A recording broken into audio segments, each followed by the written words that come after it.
साताऱ्यामध्ये सावित्रीबाई फुले यांचा पुतळा दुधाने स्वच्छ करण्याचा मराठा आंदोलकांचा प्रयत्न।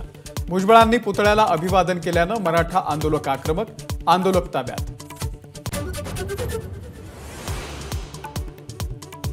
मलंगगड मुक्त केल्याशिवाय स्वस्थ बसणार नाही, मुख्यमंत्री शिंदेंचं वक्तव्य। आव्हाडांची मुख्यमंत्र्यांवरती टीका, मुख्यमंत्र्यांना शपथेची करून दिली आठवण।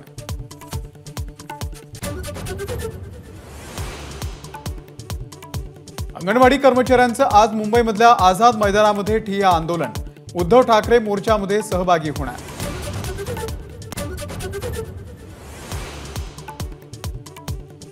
प्रकल्पग्रस्त पुनर्वसन योजनेमधल्या घोटाळ्यामध्ये पवार कुटुंबियांचा सहभाग, किरीट सोमय्यांचा गंभीर आरोप। पवारांचे निकटवर्तीय शाहिद बलवा आणि चोरडिया लाभार्थी असल्याचा दावा।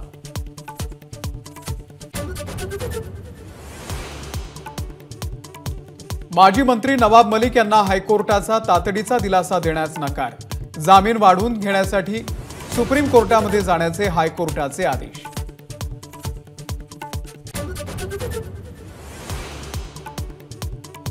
महुआ मोहित्रांच्या निलंबनावरती स्थगिती देण्यास सुप्रीम कोर्टाचा नकार।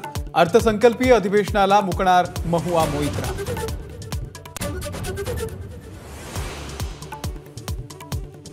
महाराष्ट्र आयसिस मॉड्यूल प्रकरणामध्ये एनआयएचं आरोपपत्र दाखल। भारताला इस्लामिक स्टेट बनवण्याचा कट आरोपपत्रामध्ये नमूद। काश्मीरमधील कुपवाड्यामध्ये रेकी करत आयसिसला माहिती कळवल्याचं नमूद।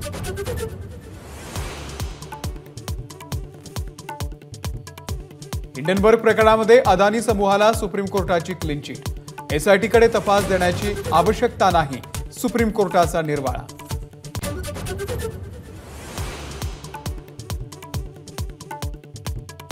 सध्या आम्ही कोणाच्याही बाजूने नाही, आमदार बच्चू कडू यांचं वक्तव्य।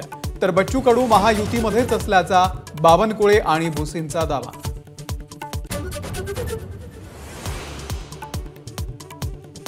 सुनील केदार जामीन अर्जावरती राज्य सरकारला हायकोर्टाची नोटीस। 6 जानेवारीपर्यंत सरकारला उत्तर सादर करण्याचे निर्देश। जामीन अर्जावरती 9 जानेवारीला सुनावणी।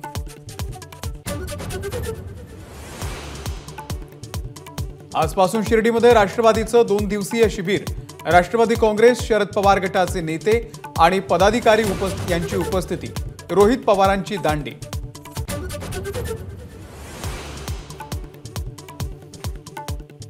दोन महिन्यात जातगणना पूर्ण करा, छगन भुजबळ यांची मागणी। 15 दिवसांमध्ये ओबीसींचं सर्वेक्षण होतं, तर जातगणनेसाठी 2 महिने पुरेसे, भुजबळांचा दावा। महाराष्ट्रामधील माल वाहतूकदारांचा संप मागे। आजपासून वाहतूक सुरळीत होणार। महाराष्ट्र राज्य वाहन चालक मालक महासंघाची घोषणा।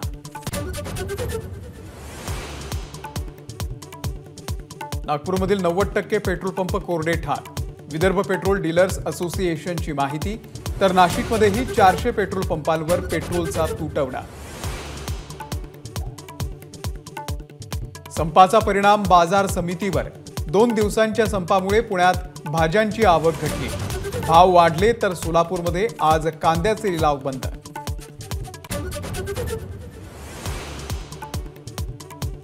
मुंबईला आणखी एका पूलबंदीला सामोरं जावं लागणार। 110 वर्ष जुना सायन धारावी कनेक्टर पाडणार। पूल पाडण्याची तारीख उद्या जाहीर होणार। निवडणुकीच्या आधी मोदी सरकारचा मास्टर स्ट्रोक। लोकसभा निवडणुकीच्या आधी सीएए कायदा लागू होण्याची शक्यता। लवकरच नियमावली जारी होणार।